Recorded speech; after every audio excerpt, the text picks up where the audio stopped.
USA, USA. Welcome to Fighting for the Truth with Antoine Thomas. Here at Fighting for the Truth, we buy the truth.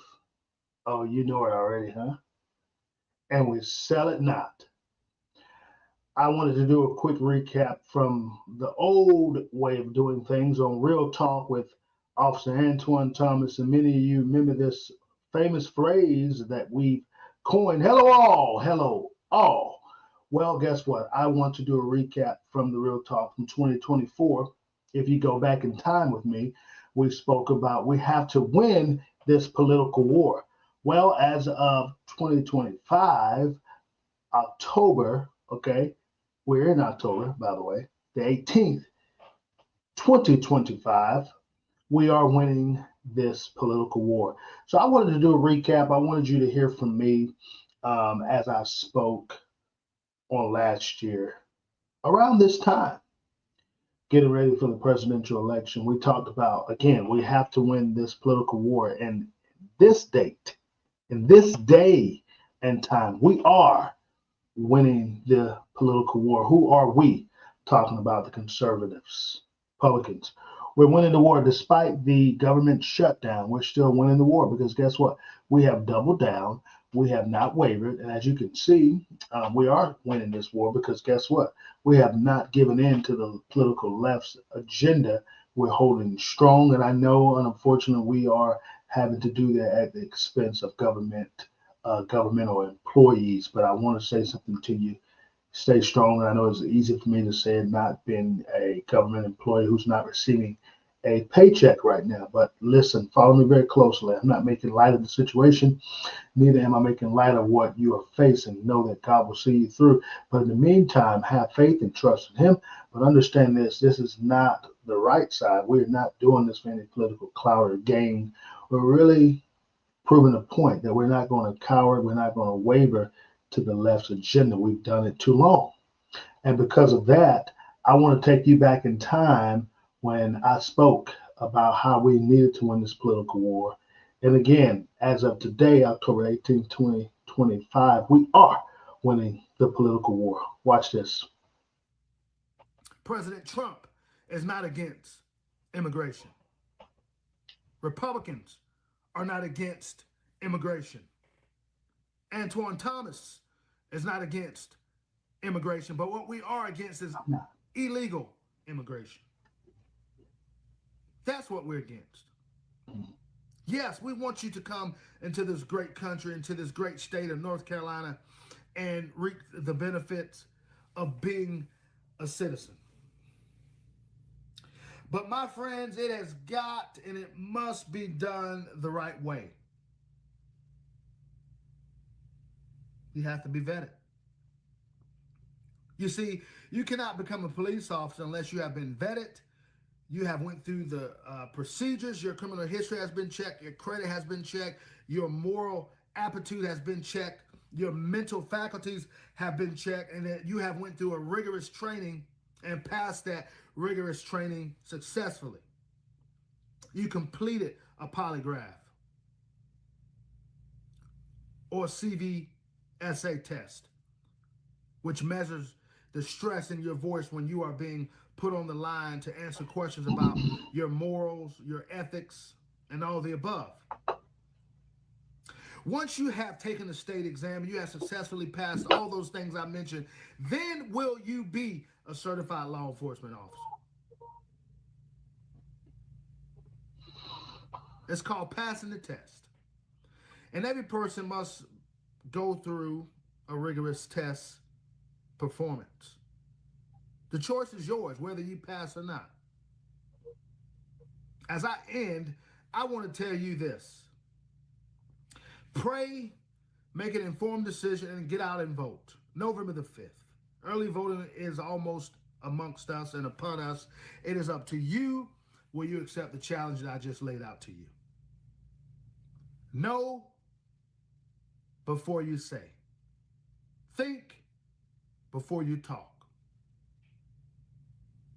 And as I always say at the end of the show, Lord, please continue to bless the men and women that are serving in our United States Armed Forces. God, this election is very important to us. The decision has to be made, right or wrong. Lord, please continue to bless the men and women that are serving in blue, that is law enforcement. And God, please continue to bless this great country that we call the United States. And until next time, until we do it again, until we meet again, as I always say, reach one, teach one. Tell you what, we have to reach one and then we must teach one. That is very important that we do it. There's no other way around it. Has to be set up that way. But you heard what I talked about in the 2024 election as we were getting close to that particular day in question.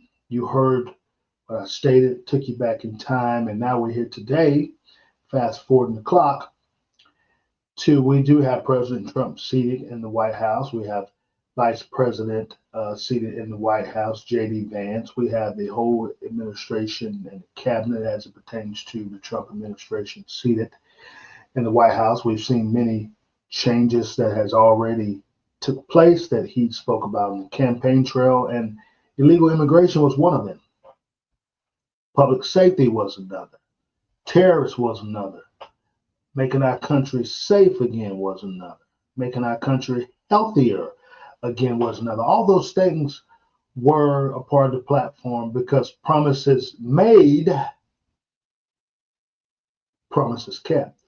And that's what we have done so far, and we will continue to do as we almost bring this year to a close, 1 year down, soon to be, with 3 more to go.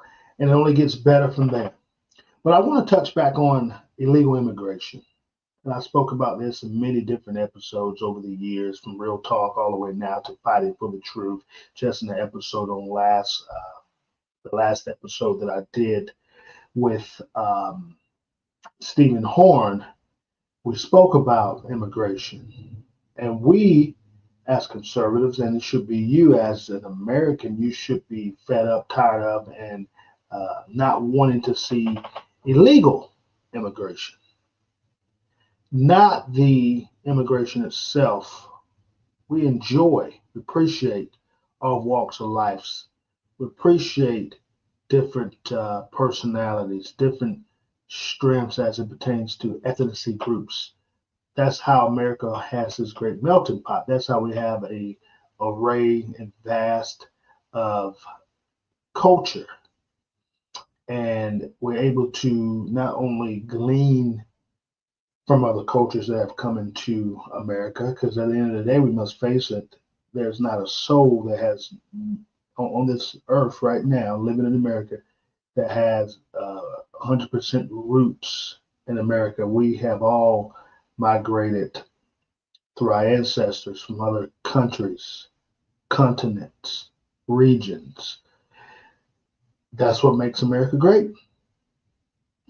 We should have the opportunity to come into this country and be successful, to be a contributor, to be a person who assists, a person who is God-fearing, law-abiding, and patriot-loving America. That will make you an American when you do those things. Those are the principles that we stand on. That's what we believe. That's what we know to be true. And at the end of the day, that's what we're seeking from everyone. We want you to come into this great land of the free, home of the brave. We want you to be able to experience what we have in America, but we ask that you contribute. We ask that you be a person who doesn't always take, but a person who also gives. And that's what, again, makes America great. So I definitely want to make sure that I speak on the platform of immigration. We want it, we love it, we need it, but we want it to be done decently, and in order, we want it to be one that is legal. And what does that look like? That means that you must, first of all, like you heard me speak about a moment ago, you got to be vetted. You have to go through all the ramifications. You have to wait in line. You have to take your test. You have to make sure that you have sworn that you will uphold um, all the American values. And not only that, that you will pay allegiance to America. You will pay allegiance to America because that's very important. See, there's many people that's in this country, and we talk so much about the Hispanic population, but I don't even want to touch on that because I appreciate them for coming into our country and helping and being great citizens and again legal.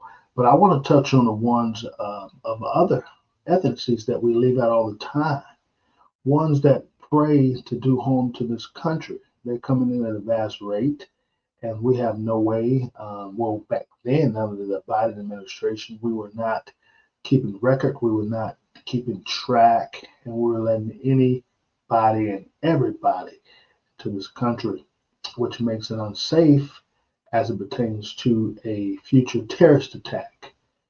And that's something that's very important. We do have to remember 9/11 is still with us. And I know we break it up every year during that time, but we must always remember that our country was attacked brutally with homegrown terrorists right here in America.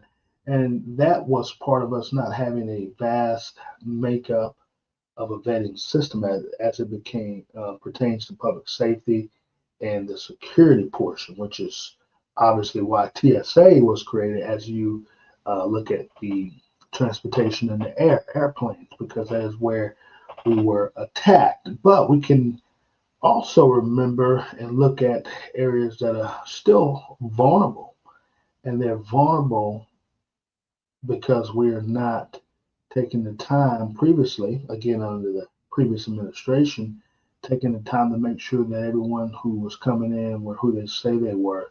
And so that is why we preach immigration, because it's very important that we only not only want the best of what other countries has to offer, but we want the safest of what other countries have to offer as well. We leave that out. But that's very important. I know one may say, well, we have a lot of homegrown terrorists right here, domestic terrorists in our own country every day. Look at Chicago, look at places like DC, um, look at places like Alabama, Louisiana, um, all those states that have a high crime rate, New York. But what you have to also remember and look at is that now we have President Trump back in office who stated he would uphold law enforcement. He would bring help and assistance coming from the federal government to help out. And I know that Ronald Reagan said it the best. He says, never trust the government when they say, hey, we are the government and we're here to help, in the short synopsis of that. But I think at this time we can actually take a look at the government and say, well, we know who's running the government, and we understand the truth of the matter is that he is really here to help. Because at the end of the day, he is an American, and speaking President Trump, he wants to see this country succeed and thrive, and that is why we are at this point meeting with so many world leaders in the UN. Even when we look at NATO, and we're trying to make sure that we bridge the gaps that were left open by the previous administration. Basically, what Trump's doing, he's rebuilding the relationships that he had already built back in 2016. And we're reopening the negotiations and thriving conversations, and we're putting those things back together, because you cannot have peace, not only in the Middle East, but around the world, if you do not have peace amongst our leaders. And so uh, world leaders, that is, too. Let's be very clear. And so it's very important that we do that. And we see that's happening now. And we should uplift the president. We should uplift um, every person who wants to see this country succeed on many levels. You have to take a look at it. Really need to sit down, and from everyone who is a Trump hater, who is a Republican hater, all those things that you hate about us, you really need to take a seat back, sit down, lay back, and really ponder and think over what have we done wrong to make us become so hated. We want to save lives as it pertains to the unborn, for the speechless, ones that can't speak. We want to make sure that our young men and women are not being indoctrinated as it pertains to uh, transgenderism and dysphorism, however you want to say it, however you want to put it, whatever you want to make up, because those are all made up terms. At the end of the day, we want to make it conducive for them to live a life that is not one of a utopia, but of a life that is reality, knowing that there's a man and woman. That's the only two genders we have, and they can't change themselves. They cannot recreate what God created. We want to make sure that our kids are able to read, write, and do math, mathematics, arithmetic. It's very important to us. These are the things that matter, giving us a sound education, making sure that the children know the history of this country, what made it great, what didn't make it great, all those things. We have to know history. And after we have learned our history as it pertains to the U.S. history, we want to look at other country histories and understand why they do the things they do, why they learn the way they learn. Because it's very important that we see it from many different lenses, many different scopes. That's what makes America great again, by us looking not only the inside but the outside and seeing what can we do to make our country stronger, better, greater, so that we can, at some point when the time's needed, when we're able to do it, help other countries. But as I stated before, I always want to say it. I'll always say it. We cannot help others until we help ourselves. It's very important that we do that. It's only right that we do it. And so we have to look at all those things. And this is part of winning the political war. So that's what I'm speaking about today, winning the political war, because that's what we are currently doing. And yes, we are in the 18th day, or it is the weekend. We still have to understand that the government shut down due to the lack thereof of representatives that are supposed to represent you, who are playing games with the American people. And we're all affected by it. Not even if you are a federal employee or not, we're all affected by it because our taxpayers' money is not being allocated in the right purposes.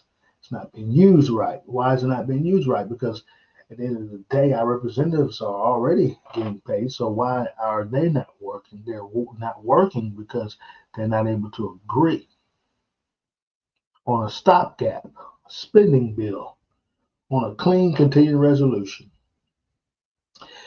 which would have prevented the government from shutting down on October the 1st, would have lasted until November the 1st. And here we are still in a shutdown, all because we have some who are, or many, on the left that are playing games with American lives. And you heard me speak about it before. We're playing with health, money, we're playing with finances, we are playing with food on the table, we're playing with mortgages, we're playing with all these things because at the end of the day, if you don't have the means, the money to do it, you cannot make it in the world, let alone make it in America. You thrive off it. You thrive off it. You gotta have financial capital to be able to maneuver. And many don't at this point. But it all goes back to the political war. You heard me say it. We have to win the political war. Talked about it. We still have to win, and we are winning, but we still have to continue to go forward in winning so that we don't have any more gaps. We cannot endure another shutdown. We don't want this to continue every year, once a year during October. We don't want to see the CR failing to where we shut the government down. Even if it's for a day, we shouldn't continue doing it. Has to be a way, there is a way, and we must come to a resolution. We must realize before we can give to others, we have to make sure that we're giving to ourselves. I'm always going to say this, I'm never going to waver from it, I'm going to keep saying it. We have to make sure our own are taken care of first before we can pick others up. You see that Vladimir Putin is not backing down. And then you have old Zelensky who's asking that we give him what he wants to purchase, of course, Tomahawk missiles from us. Now, I love the way that President Trump has laid it out. He says, well, think about it. If we give you a bunch of our inventory, what are we going to have in time of war? And that's what a leader does. A leader thinks ahead. A leader doesn't think if it happens, let's go back and purchase. A leader thinks if it does happen, we need to have things in place to make sure that we can be safe. And one of the biggest things that the commander in chief oversees, he makes sure that our militaries of every branch are able to fight if needed, make sure they have the necessary tools of the trade, which is ammunition, firepower, firearms from all types of nuclear devices, all the way to explosive devices, making sure all those things are taken care of. Even our military vehicles, our ships, we need all that. We cannot sell to other countries if we're not fully stocked ourselves. So it makes him so great because he understands inventory, he understands overstock, he understands all of those things. Very important. And that's what a leader should not only portray, but that's what they should possess. The mindset of having plenty in time of need. So we have a political war that we are in right now and was already in, and we are winning. We are winning. And we're going to continue to win. Why? Because we have God on our side and we are fighting for the right reasons, for the right causes, which I have laid those out to you. If you want to continue to win, continue to fight. And for those who are losing and want to win, you need to come over to the right because we are winning and we're not going to cave, cower down, or give in. We're going to keep fighting. And as I wrap up, I want to say this, as I always do. I always say this, and you know what I'm about to say, so help me. Come on in and get ready. We're getting ready to end. Would you please do me a favor? Would you please do me a favor? Buy the truth. And when you buy the truth, I hear somebody in their living room right now in their car. I see them getting ready. They're like, wait a minute, back up a little bit. I'm going to finish it for you, but you can't help me out. Buy the truth and sell it not. Guess what? You can't sell it because if you sell it, it's no longer right. You can't do it. You cannot sell the truth. We give it away. You know why we give it away? Because it's the truth. And when you know the truth shall and will set you free. We'll see you again. Take care.